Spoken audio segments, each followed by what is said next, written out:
Listen, I think we ran a really good campaign. I think we ran a fact-based campaign. I think we ran a campaign about the city and its future. So I think we ran a positive campaign about what we did and what we're going to do. Democracy doesn't get much more grassroots than municipal elections. We had a full slate of candidates running in the newly designed city ward framework.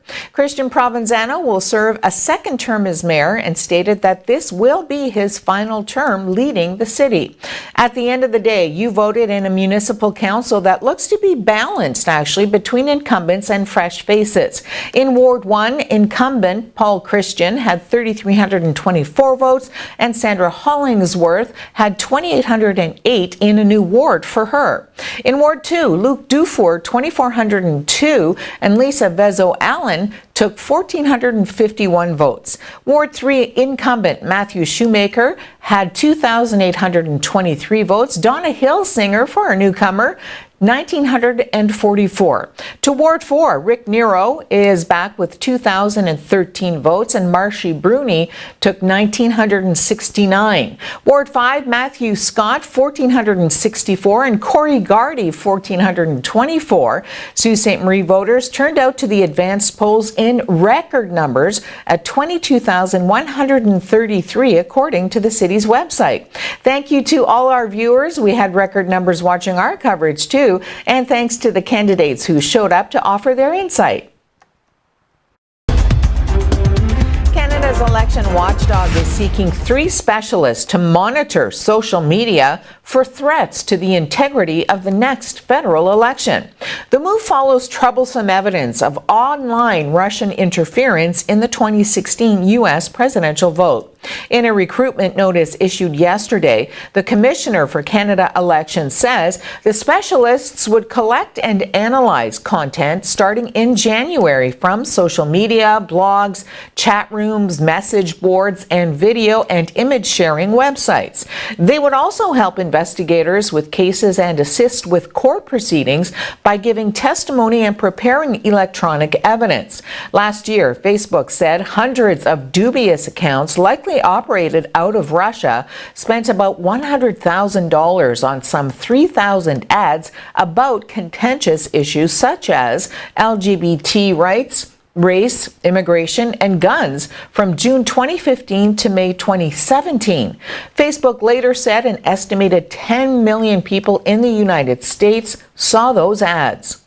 Foreign Affairs Minister Chrystia Freeland says it's in the best interest of both countries to lift the U.S. tariffs on Canadian steel and aluminum and Canada's retaliatory tariffs as well. Freeland spoke after meeting with Mexican dignitaries. It is certainly reasonable to think that with the positive momentum that we have built together in our shared North American partnership, with the agreement in principle around the new trade deal, it is quite reasonable to think that that positive momentum should bring Canada and the United States to simply say, you know what, it's time to lift these tariffs that we've imposed on each other. Sault OPP is participating in school bus safety this week and have one key message: I stop, you stop. Drivers across the province continue to disobey school bus lights every day, and the OPP have responded to numerous complaints regarding aggressive drivers who fail to stop for the red flashing lights of the school bus. When there is no median, motorists traveling in both directions must stop for a stopped school bus that has its overhead red signal lights flashing. By the way, drivers are not to proceed until the lights on the school bus have stopped flashing. The stop arm is not required to be extended. Vehicle owners can also be charged if their vehicle illegally passes a stopped school bus. Penalties include fines from $400 to $4,000, up to 6 months in jail, and 6 demerit points upon conviction for drivers.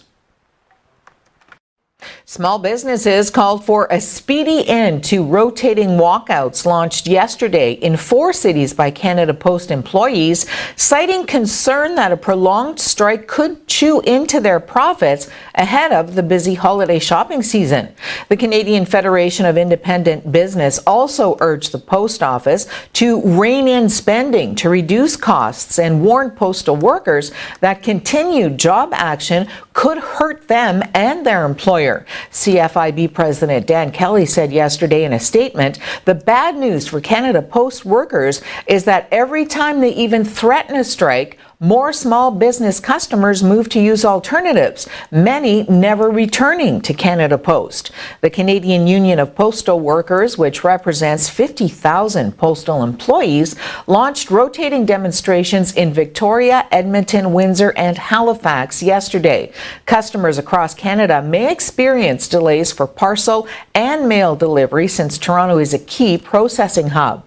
The two sides have been bargaining separate contracts for rural and urban carriers without success over the past 10 months, but there has been little progress in resolving critical issues.